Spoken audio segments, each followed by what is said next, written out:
All right, everybody, welcome back to another episode of Lions Life. We are now on episode 6 of the podcast. Mark went on a little vacation for a little bit, enjoyed some sun in Florida, so he was away, but we're bringing episode 6 on the 4th of July. I just want to say, first and foremost, wanted to thank the consistency of the viewers. It means a lot. Obviously, Mark and I, whenever we got into this, joked about, hey, we'll just get famous or whatever, but to see the consistency of the viewers means a lot.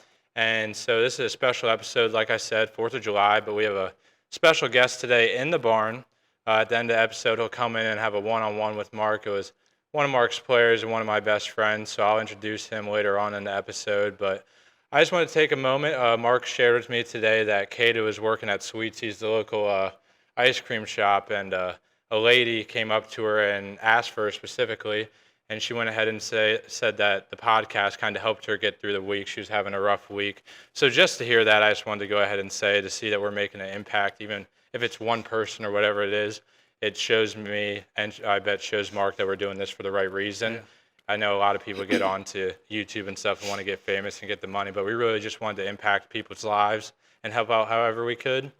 So, and last with that is just whatever you have going on, don't downplay other people's stuff. Whatever it is to you is important, and everybody goes through the same, goes through shit, like Mark always says. But getting into it, segment 1, we're going to be talking about PTSD today. I know I'm going to pass it off to Mark, but you went ahead and hopped in the dugout for the first time, and you said you kind of experienced that being down in Georgia for the first time since Cannon's passing. So I'll pass it off to you, and you can go ahead and talk about that. Yeah, I mean, I think we're kind of trying to like grab back into our roots. Like we started this saying we were going to talk on topics that aren't easy and aren't sharing your experiences and sharing who you are and things like that. That's not a thing I'm gifted at. I don't really like it. I kind of try to stay private. But, I've kind of, when we say the word, PTSD or post-traumatic, stress syndrome, those are things that everybody, I think, it's one of those wide open, what is it? How does it affect you? Why is yours different than mine? But I know mine has evolved, and I've learned that over the last couple of years. This weekend was eye-opening. You make decisions. I made a decision when Cannon was in. We were making a decision to take him off of life support. I told him that I would never put a uniform on again, and I firmly will hold to that. But I also know that I'm in the business where I own a business and we run it, and I'm always said in my lifetime I was in the business of kids. So when you think post-traumatic, you think these horrible things. Like when it first happened, I had many sleepless nights. Yeah. I would close my eyes and I would reoccur of the things I went through those 24 hours after the accident with Cannon, and that went on for a while. And there is still times you have a setback or you see things, and I'm not going to share those kind of things that set my trigger off, but I know there's people that have those kind of things all over. And then it kind of evolved to I had to learn to drive by the high school. I had to learn it was okay for me to look up and see if they were practicing on the baseball field. It was okay for me to have down days. Megan does a good job. I know I have down days, and I know there's certain things that sets me off, and she'll say, I'll say, man, I'm exhausted tonight. And she'll say, well, it was a long week for you. So I know she has recognized those things. And I know there's a lot of people that we think that somebody's stress is different than other people's stress. I can just share this week, we drove to Atlanta. I've been driving to Atlanta with my children since Cannon was probably 3 or 4, Kata 4 or 5. So you drive, there's only one way to get there. You're driving 95 or you're going down 81. And, so when we got in the car, it was one of those things I started to think about. But, I've always embraced, I walk in this barn and every day is some type of, a PTSD moment, where I struggle with it, or I look at him or I look at his picture. But I try to make myself understand that we're getting something, I got to figure it out because life moves on, and I got to figure out how to handle it. And I thought going to Atlanta, I would struggle with the moment I went to the complex. And then my biggest thing was, and I don't think people understand. Well, I know they don't, because I never understood anybody going through that. I have a buddy that's a military guy and went through some stuff, and I didn't put myself in his shoes. And he's passed now, but I know he was going through, I always say, like you said, he's going through shit, and I didn't comprehend the shit he was going through because I didn't go through it, and I didn't understand his until it got past, and he probably couldn't get a grip on it, and we all go through those kind of things. But I was, we're pulling into where the Airbnb was, and I don't know if it was meant to happen. Maybe it was on purpose, and it was just part of my journey in life. But as we get off the exit, I stop, and Megan says, "What are you doing?" And I said, "You see, right in front of the exit, we were going to a house, so we weren't staying there." I said, "You see that apartment, right, hotel?" And she goes, "Yeah." I said, "That was the last hotel Cannon and I stayed in." I said, "You remember the Waffle House story where we ate at Waffle House? It was just he and I sat at Waffle House, and it was the last time I had a meal with Cannon." I can't believe you ate at Waffle House. Cannon and I liked Waffle House. That was kind of our thing. Once a tournament, I'd say, "Hey, let's go." He would destroy it, and I would get the same thing. Like, I always got just a ham and cheese sandwich, nothing big. But there we sat, and there I looked at it, and I paused, and I was like, here we go. I haven't been in Atlanta 30 seconds, and this is. So we pull in, and it kind of hit me, and I drug around a little bit, but I didn't want anybody else to kind of know that. And then, so instead of me going there, and that night, I struggled that night, and I thought to myself in bed, laying there, lights and quiet, of all the things that I thought would hit me and I had to heal from, it wasn't anything on the baseball field. It was last meals. Sitting in a hotel room, looking across the hotel that night when he's asleep. I'm sitting in a chair, drinking a beer, watching Sports Center on silent, knowing that was why we were in Atlanta. And I think people miss that kind of shit. I was watching parents stress out this week about, are their kids going to get a fucking hit? Or did he make the right play? And I'm thinking to myself, if your kid's good, he'll take care of his own shit down here. Yeah. And maybe that's the part I learned as a parent real quick. If Cannon wasn't or didn't, it was feast for himself. It wasn't like, "Oh, hey, Shives, I remember you. We're going to offer your kid a scholarship because of you." And you got people that think that, and you want to be like, there's your dumbass thought. But, those were the things I remember there was a couple things this weekend that hit me, and I went backwards, and I had a setback of healing. But then I looked at it as I got home, and I told you, I said, "Hey, maybe in the podcast we need to just grip." I don't know. I'm not a therapist. You can only share things in our podcast that we experience. But night one was rough.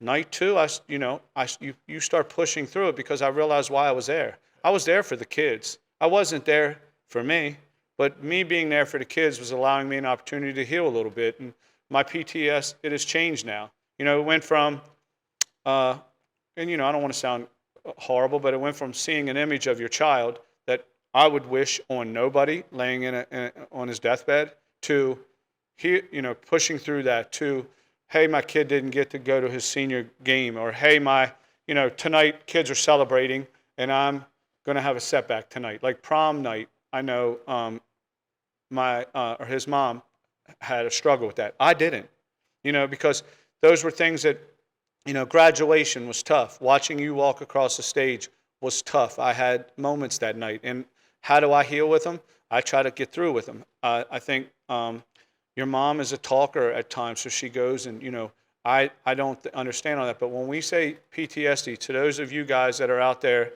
do I think it goes away? I think we heal from it. I think we push through it. I like to think of the term we use, "be a lion," because I want to say that to all the people in Atlanta and all the kids and this and that, you want to know what a lion looked like? He was sitting on a bucket in the corner of a dugout, not saying shit to anybody. But now that we're sharing this with people, I made sure that I was there for kids, even though last week in Atlanta for me was probably 5 days of, I don't want to call it hell because I've been in worse, but I know what people are going through. So to you guys that are out there sitting, to the guy that wears the military hat that I'll tell a story about here in a little bit, who knows what he's going through?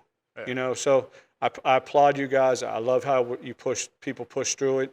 I love how people don't weigh their shit on it. But, I do pray for you. I do hope you're doing something about it because it is a crippling thing and it is a hard process. And I just want everybody to know that what we show sometimes is not what we are, but I applaud those people that get up, put their shit on like everybody else and smack life in the face, and that you are, we're doing good things, and I think people need to understand that and hear it. And just know you never know who's sitting beside you going through shit. Yeah. And like you said, just little triggers. Like there was points whenever everything happened, like where I didn't even like coming home because you come home and you see all the signs and stuff like that or whatnot. So then I remember you got surgery on your arm, and I'd always come up for BP, and I remember my mom asking, you haven't been up a lot. And a lot of time I'd come up for BP and dinner, but also it's like whenever you continuously drive through and just see the signs and stuff, even just coming home would be a struggle because then it just reminds you of things and like that. And we're in a business, I have challenged kids my entire life. That's just my thing and who I am, and I hope it prepares them for things down the road that they never knew they were going to encounter. So me sitting there, if 10 years from now one of those kids are going through something like that and I go into that home, at least that kid knows, hey man, I know my word holds value because maybe I'm not what they need to hear, but I'm what maybe they should hear. And I don't want to lose that value in life because of something tragic to me, because my shit is passing, but the next generation is taking over. And I hope that, maybe I have one more lesson left in me that, hey man, I've been there. I've sat there. You can get through this because I've got through it. Yeah. And going off that, we're going to go into segment 2, tying into you going to Atlanta, obviously your first time back in the dugout, first time back on the travel ball circuit at a national level, seeing kind of everything. I just wanted to ask you, because you said you saw like evolution is just different down there than what you remember, obviously. So you can go ahead get talking to that. What's different about the travel ball scene now? Well, just in 4 years, you go down there now, 15 and 16 years olds, there's not a lot of colleges. Nobody's being recruited at that young age. But then you open the portal and there's thousands of kids and you wonder why. And then you have a hard time explaining to, you can sit around here and we're in a small area. So after a while, you've played everybody at least 20 times over your career. So you've seen it, you've been there, you've done that. Then you go down there and you're expecting to see a higher level. We're far from a national team. And, we're going in Atlanta.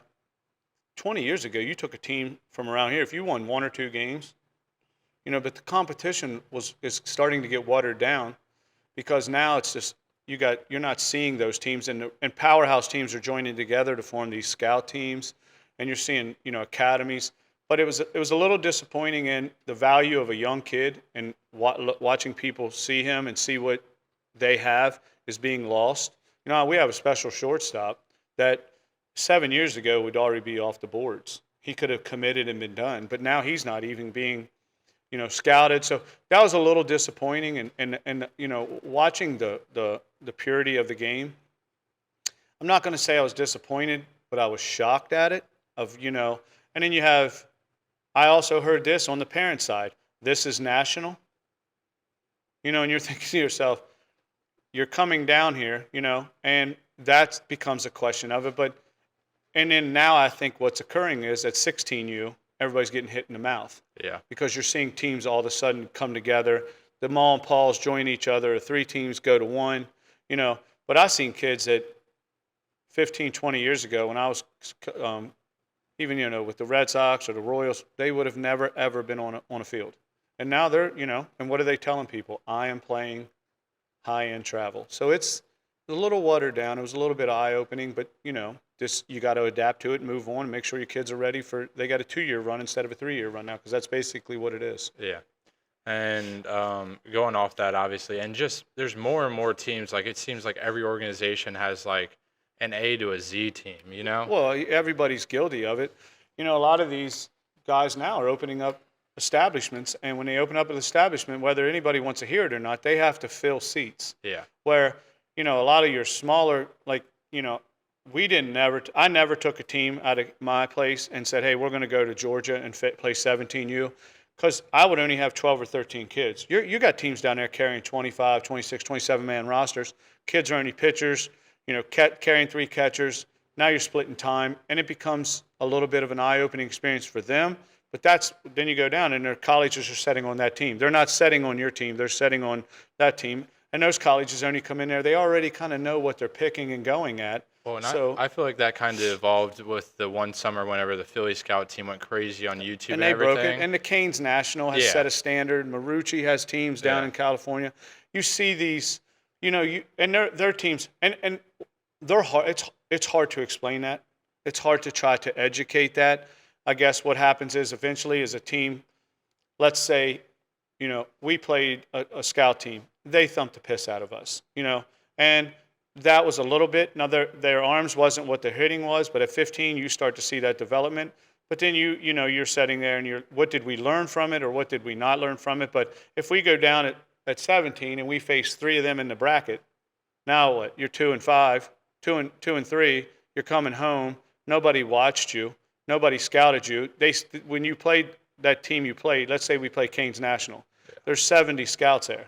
They're not there for the Mall Paul. They're there for the Canes, and all of them are setting on the kids they know. Hell, some of these scout teams now are wearing different colored hats. Yeah. That means that they're committed. Yeah. You think other people realize that? No. And so going off that, we're going to get into our sports segment, then get into Mark's Minute, and then we'll bring in our guests. But wanted to go ahead. All-Star break is coming up, but obviously one of baseball's best, Shohei Ohtani, came back to the mound, threw the hardest pitch in Dodgers history already. It was really? That was the hardest pitch? Yeah, I'm pretty sure right? 102 point something. But insane, and I mean just a freak athlete, let alone. Special. But I wanted to get your opinion. I love it. With the All-Star break coming up, they're returning where the players wear their own team's jerseys, and I think it is 10 times better than making the jerseys for the American and National League. Well, you know me. I'm old school when it comes to that kind of shit. That stupid shit they're wearing now with the flames on it or whatever that is, the firecrackers. To me, put that shit and throw it in the trash. I know kids like it and it must sell, but baseball is, a game of old school and some impurities. I love it when you see, back in the day, the Houston Astros guy wearing the old one. Yeah, so the Phillies uniform and the Orioles, so I think it's awesome. I think, and you know what else it does? I also think it represents the organization. Correct. It represents that, that young kid sitting there, he's looking for Bobby Witt to run out in the powder blue or his white and blues. That it's bringing, I love it. And I love it, when you're talking about Ohtani, that we're talking about the old school and he is the new. Mm-hmm. He's two-way. I try to catch him every time he throws an inning or two. But you know what else he is? He's pure. He's special. I know the other week they hit him on purpose. He waves to the dugout. I got it. Then he goes over and talks to the other dugout. He is something that, man, when you say once in a lifetime, I mean, we didn't see Babe Ruth. Obviously, that was a long time ago. But this guy he is everything good about the game. Yeah. He is everything good about his mechanics are phenomenal. His swing is generational. And you know what's great about him?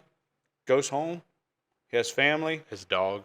You don't see anything negative. Hopefully he stays with this, but I know as a baseball purist, I am thankful for Ohtani. I've seen videos of him since he's been DHing while he's been out pitching where, like, whenever he's not hitting, he's literally filling up water cups and putting them on top of the water cooler just for his teammates. That way it's easier, which is stuff I'm sure they have people in the dugout to do, but just a pure guy, obviously, and all that. But I love that the jerseys are coming back because I feel like it just represents the organization better. Obviously, you see on the side of their patch or the top, but it's not the true colors of the team. And it just does – I think it's the best move they've ever done with it. And you're kind of starting to see all-star games kind of take it more serious. I feel like baseball is always a pure game. You can play it without – the harm. Pro Bowl's turned into flag football, but I think hockey kind of changed the All-Star break this year with that Four Nations. That was great what they did. And I'm not a guy that sits and watches hockey every night, but I do love the sport and I do watch it. And when playoff comes around, I'm adamant on it. But I agree with you. Their All-Star thing, I want to sit and watch it.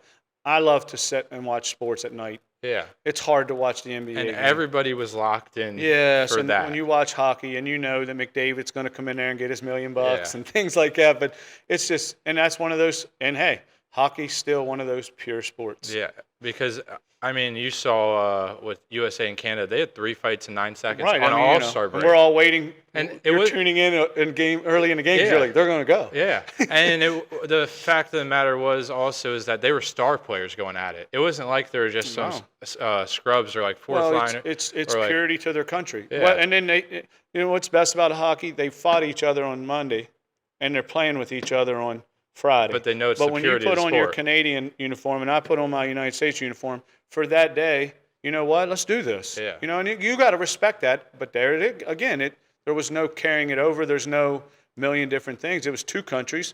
Let's put a line in it tonight. Let's separate. And tomorrow, let's cross it, shake hands, and be brothers again. Yeah, and my favorite part about that is whenever the brothers fought. Yeah. And they met at the penalty box and said that was awesome, whatnot. But I think now All-Star breaks, you see the NBA going to the USA versus the world. I think now kind of the NFL is in the hot seat because they're the only ones that has really just digressed, and they've gone to flag football. So we'll see what they do. Yeah. Because it used to be good. I mean, I remember Sean Taylor laid out a punter. Yeah, and that's one of his full highlights. Yeah. But Sean Taylor was a guy that didn't know how to not when he crossed the line and you were wearing a helmet of the other team. Yeah. Good luck to you. Well, yeah. What doesn't make sense to me is either because their season's over. Those NHL guys were playing mid-season. Yeah. That's where I just don't get it. But to each of their own. But we're gonna get into a lot of people's favorite segment right now is Mark's Minute. Then we're gonna bring in our guests. So I'm gonna let Mark take it away here. It's funny because I usually try to think of something the day of, but last week when I said I went to Atlanta, I haven't been out and about in a public setting like that where there's, probably since Cannon's passing. So I get there, and if you've ever been to Atlanta, it's like 8 or 12 fields. It's 12 fields. And you got two bathrooms, and it's constant highway traffic.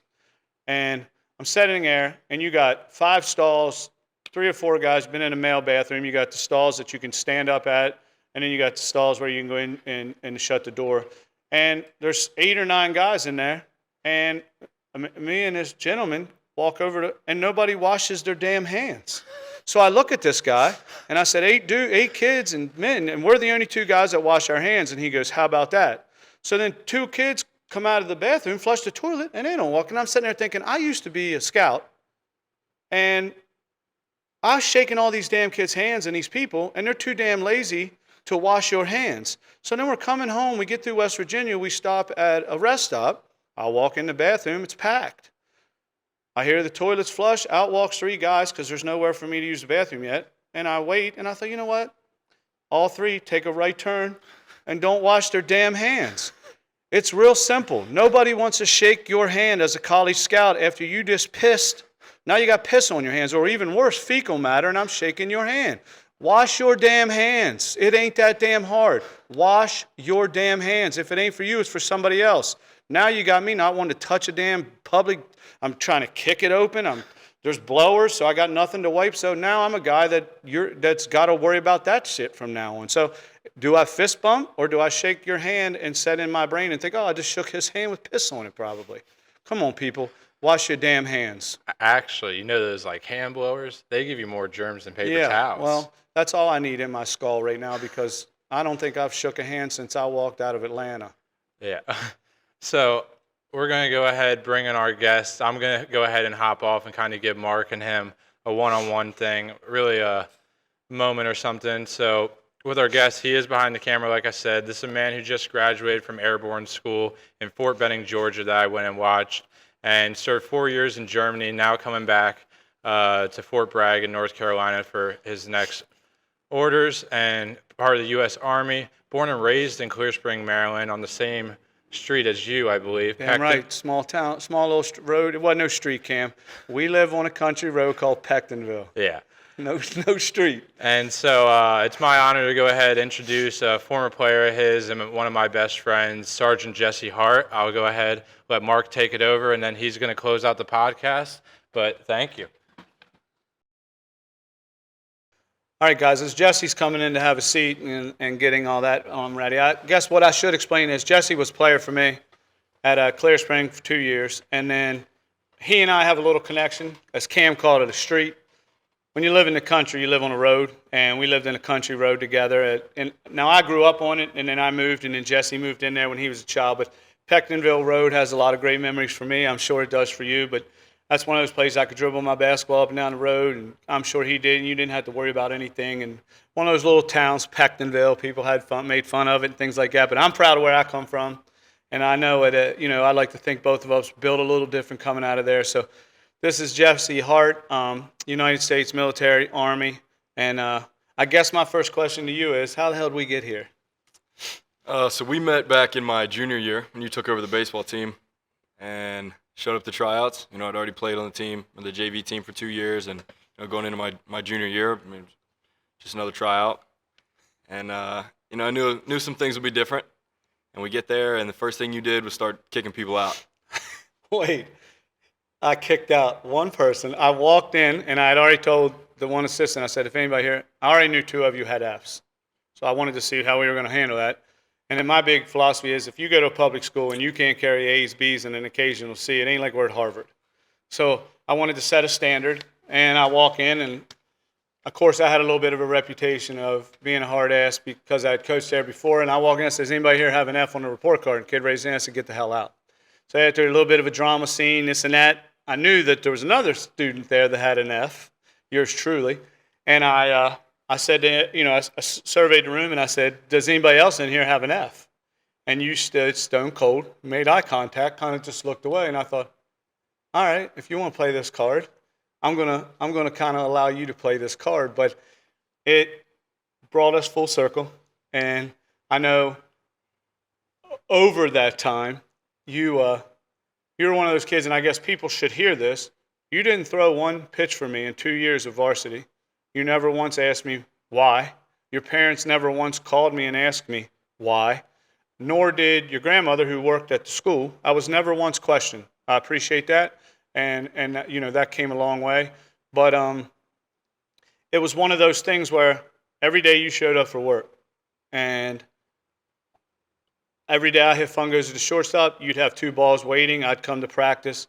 And I guess something you didn't know that I appreciated was over those 2 years, even though you were a kid that never threw a ball, you're one of the better leaders I ever had in the program. You were a silent leader and you could hold accountability because you were exactly what coaches aspire to coach. Kids that want to be there, kids that want to be part of a team, kids that are getting something out of it other than what is in between the lines. You got a lot outside the lines. We sat beside each other for 2 years. You sat on a bucket. Very rarely do I ever have a kid sit beside me in a game. I didn't have to worry about anything with you. I knew you always had things going on. And what I really loved was when that game was over, you were out on the field tarping, raking.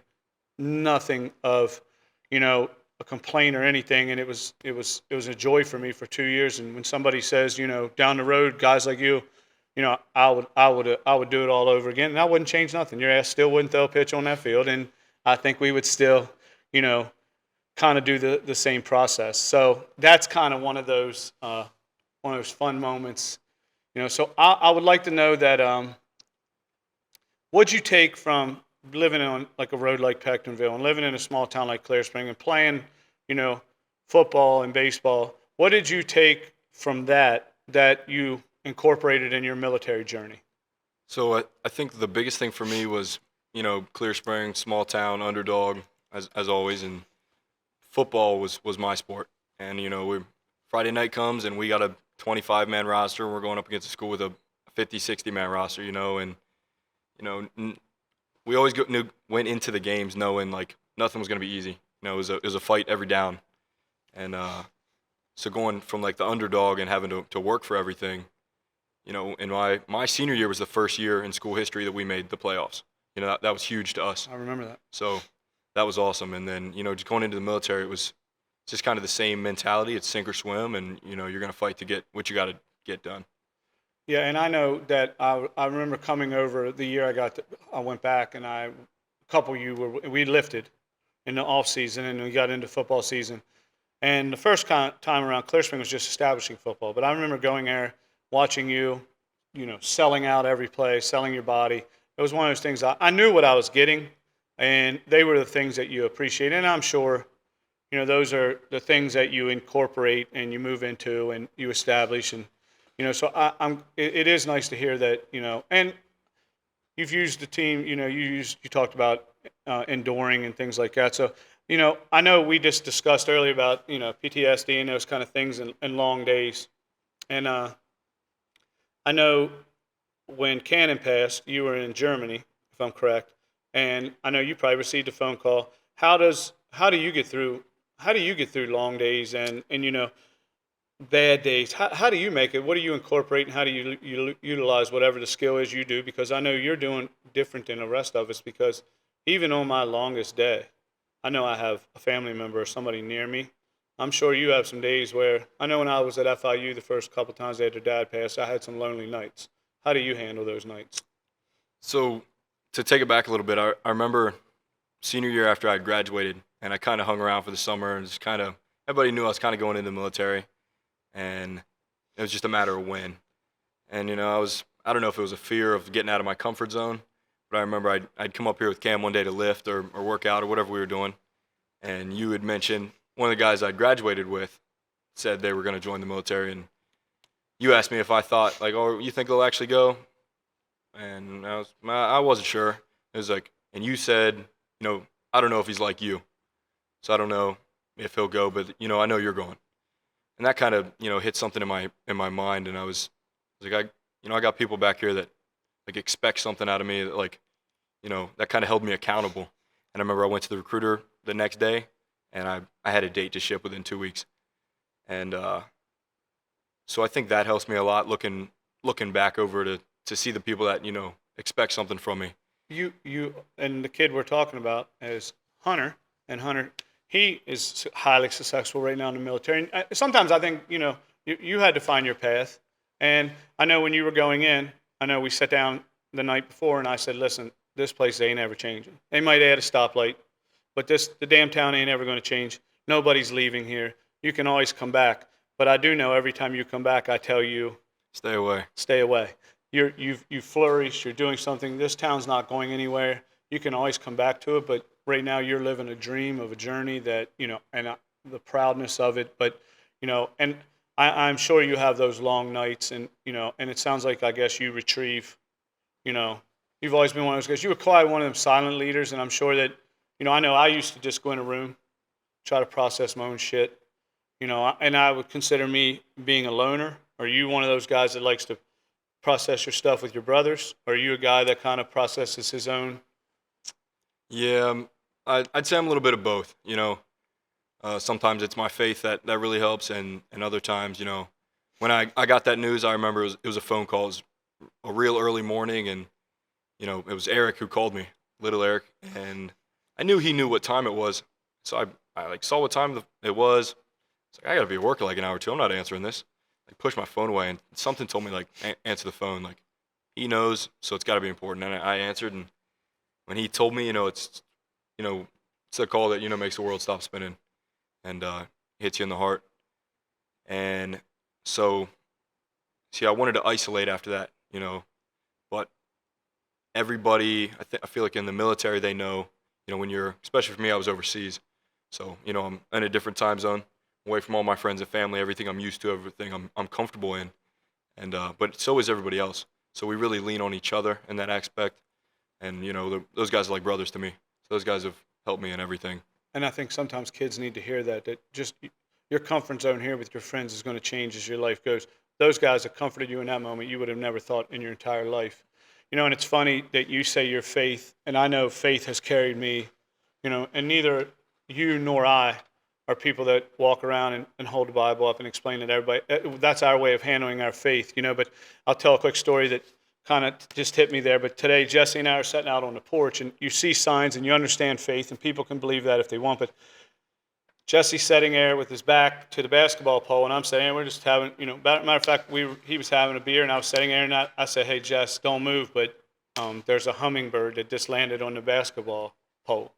And that helps me with my faith, because what the hell is a hummingbird doing landing on the pole? We use the hummingbird as a sign from, with Canon and sending us a little message to let us know, keep your shit going together. We both turned, and neither one of us said anything, but we both kind of understood at that moment, like, hey man, sometimes little things like that keep you moving forward and let you know that our faith is something good, that we're heading to the next thing, and that's what we're looking for. And maybe we can do that when our time's up and we go from there. But it was one of those little surreal moments for you and I today. Now, what's next? What's next for Sergeant Hart? So as Cam mentioned, I just graduated airborne school. So now I'm done in Germany, and I'm headed to Fort Bragg in North Carolina. So be down there jumping out of some more planes, and just living life. And I know that it's one of those things where, is there a goal in this? Are we trying to stand? Do you have a window, or do you have a rank and anything like that? That what's a goal that that I can hold you accountable to until you get there? I mean, everything's a competition. Everything as an athlete, I think that was just natural in me. So I'm always, trying to be the best in everything that I can do. So I got 15-ish more years. The goal is to, reach the absolute max rank that I can, and accomplish every school that I have the opportunity to do, and just keep striving to get better in every day. Well, going in, it's July 4th, and like we said, 1776, 13 colonies decide, to make it a sovereign nation. I'm a big red, white, and blue guy. Obviously, I know you are, and, the Declaration of Independence and all these things for July 4th. But I think the one thing I look at, and I'm sure you do, is we've been given a freedom that a lot of people have fought for. You made a decision at 18 years old that you were going to make sure that defended for at least, like you said, another hopefully 20 with you. And I think sometimes we forget how proud we are of people, of you. And like if you're a big legger or you're a collegiate pitcher or whatever you are, sometimes I think, that goes on. I have a wall up there, but what you don't realize is Megan and I have been working on, we have a military wall coming. And I know Dalton Morgan, and I got Mike Hardison that didn't go to Clear Spring, and I got Brendan Yakel right now that is a kid that's kind of like you. He was searching for something, and he'd come in this barn, and he would catch for me, and he worked for me, and he's overseas right now, and he sends in. I watch his journey, and I'm so damn proud of him and things like that. And I think sometimes we think coaches have pecking orders, and if we had a pecking order, you'd have been dead last. But if you talk about kids in this place that walk out my door, and I see you come back, my pecking order, you're one of my most. I'm proud of you, and I'm proud of your journey. I know that the town of Clear Spring has somebody that you're a hidden gem in this place. You're setting a new standard for kids that, hey man, if somebody asks me about the military, let me tell you a little story. And that's how I start things now with people. But I know I sleep better at night. I know that what you're doing, I wish I could put it into context of how proud I am of you, of not the boy you are, but the man you are and the soldier you have become.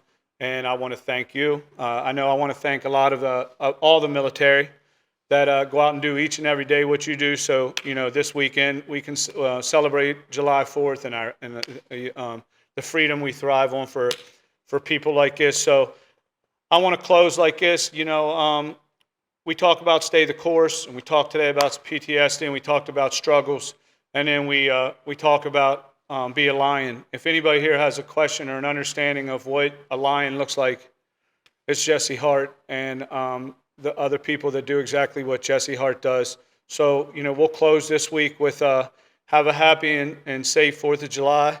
Safe travels to you, and I appreciate you coming on this thing. You have no idea. For me to shake your hand knowing that there might be piss on it is a big thing for me right now. And if you can do anything, understand it and live a line life until we see you again. Thanks.